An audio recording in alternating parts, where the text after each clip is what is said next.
I used to deal with constant back and knee pain that made me question if I'd ever run again. But I came back to run a sub 3:30 marathon. And now I help runners in their 40s, 50s, even 60s do the same. I'm Dr. Ray Peralta, physical therapist and run coach. And in this video, I'm going to show you how to finally get out of pain without relying on injections, doing surgery, or being told to stop running. Because if you're tired of always getting hurt and never staying consistent, right, being stuck in these injury cycles, I'm going to walk you through the exact plan to fix it. And if that's you, keep watching. So I'm going to share my story with you. I used to be a Marine, a U.S. Marine.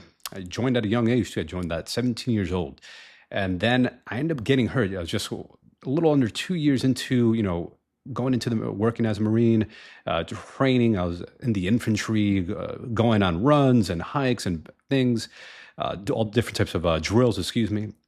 And I got frustrated because I ended up getting back and leg pain. So my leg went out, back pain, and I was medically discharged. Right? And then I thought that was just going to be in the end of it. Okay, maybe if I just stopped, I was medically discharged, I'll just go home and rest. But no, the pain persisted.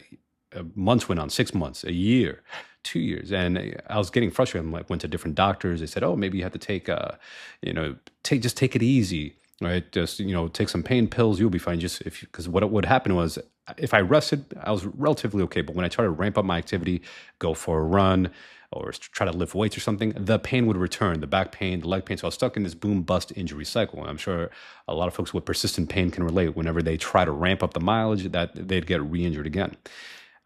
However, I finally got tired of this cycle, and I worked with someone who actually helped me finally get rid of the pain, a sports physical therapist who really helped me really dial in.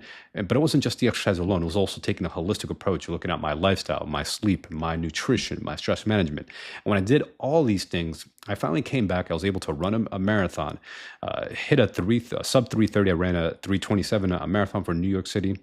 And one of the key lessons for me is that pain doesn't have to be permanent. Doesn't mean you have to be part of your life, right? You don't have to live with chronic pain. And the takeaway is that you fix the root cause and not just the symptoms. Because I could rest and the symptoms would go away, but I wasn't really addressing the underlying causes, which for me was not having a strong enough back, a mobile enough back. My legs also weren't that strong, so my knee would keep getting hurt just because I just didn't really develop. Even though I thought I was doing strength exercise, I wasn't doing the right exercise, because not all exercises are the same. Even though you think you're doing one thing, oftentimes you're missing weak links or other support or accessory exercises. And if you want a copy of this Google Doc to learn more about how I helped runners get pain-free, you could grab a copy of my free Skool Community for runners, link in the description.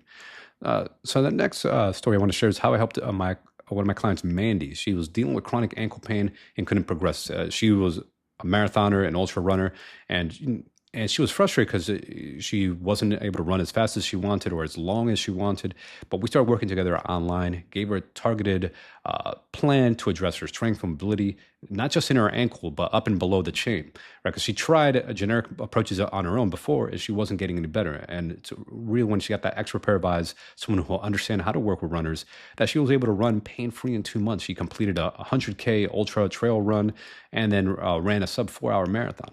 See, the lesson is that the body wasn't just prepared and it wasn't not broken. She was just not doing the right type of training plan for her to allow her body to recover between runs, and then doing the proper strength and mobility exercise, not just for the ankle, but also looking at the entire chain, including the hip.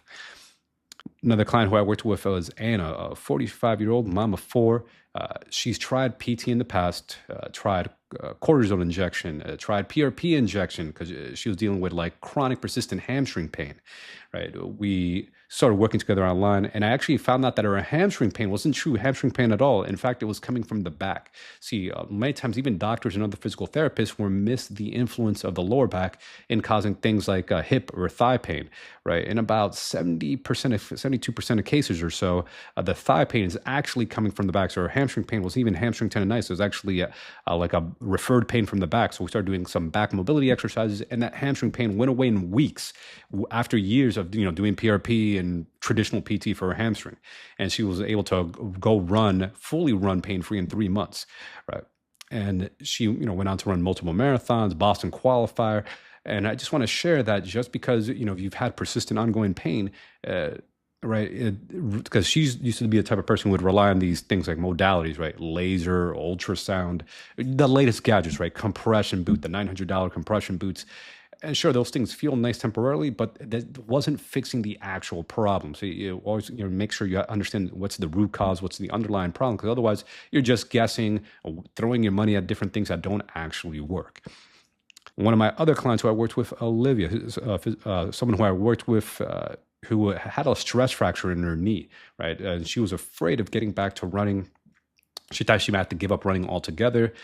She was in her 50s, but we started working together. I showed her a structured plan, overcome her fear, because she thought, okay, if I just rest alone, I'll get better. But then she knows that she'll still have this nagging ache and pain in her knee. So even though technically the bone was healing, it doesn't mean she was ready to run yet and that her knee was strong enough to handle the demands of running. Because otherwise, what may happen is that same injury will reoccur. A lot of folks don't understand that, but a lot of injuries, one of the biggest risk factors for future injuries, that past injury you had just will happen to reoccur unless you correct what you kind of caused it in the first place. So for her, we had to work a lot on glute strengthening or hip strengthening to help because she had a knee stress fracture. And then she was back to racing. She eventually, there's a picture of her doing a 10-mile run here. And then she went on to run a half marathon like a month later after that.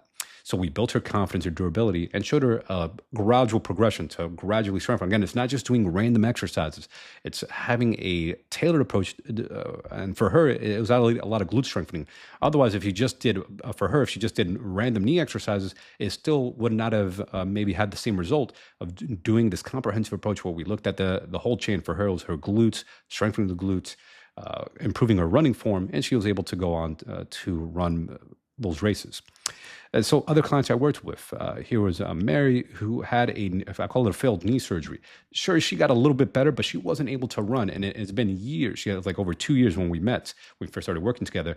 And then I was able to dial in that, some of the exercise she was missing to get her knee back to full function, restore the full function. And she went on to run a full marathon after we really dialed in what was, still missing in her knee. Like for her, it was like we had to really strengthen her hamstring, her calf, but also clean up her running form as well, because she was having a little bit of dynamic knee valgus. The knee kept kind of caving in.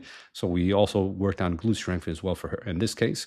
And then one of my other clients, Susan, who cancer survivor, also had osteoporosis.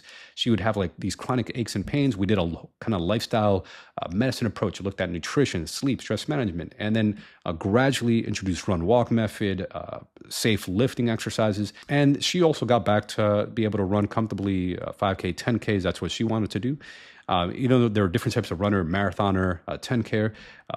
They're a bit runners, different types of conditions, whether, it was knee pain. And in this case, she's actually a cancer survivor with Susan. Even though it's different pain patterns or mechanisms, the structure and the framework still works, right? Strength, mobility, tailored to their weak links, gradual progression, right? And if you follow this program, which I have called the athletic runner method, it works if you follow it with the safe progressions. So I'll talk a bit more about the athletic runner method that I do. So essentially, we look at the weak links, what's causing the body to break down or causing the pain or the injury, whether it's a strength problem, mobility, whether it's coordination, a pattern problem, motor control, right, biomechanics. There's essentially a form issue or posture. We build strength, typically single leg strengthening, work on tendon elasticity, right? Power, explosiveness, heavy lifting, look at the core as well. The abdominals is very important, but even core mobility, trunk mobility, because the spine can influence a lot of these things as well.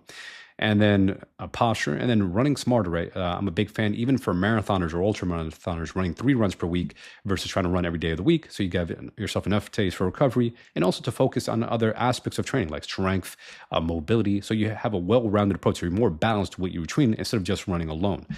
So recover properly and manage the load, safe progressions to your running. So you could run less, but run better. And I've had runners run 3-hour marathons with just 3 runs per week. So don't get it in your head that you need a high mileage approach. Even a low mileage approach can work when you do the proper strength training, mobility.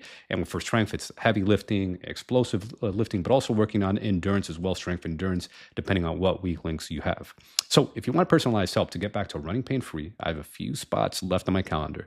Click the link on the description to book a free consult call. First come, first served. So you're not too old or too injured. You're missing the right structure. I've lived it and I've coached it now over the past 10 years. So again, book a call, find your weak links. And if you found this useful, hit the like button, subscribe, leave a comment, and I'll see you on the next one.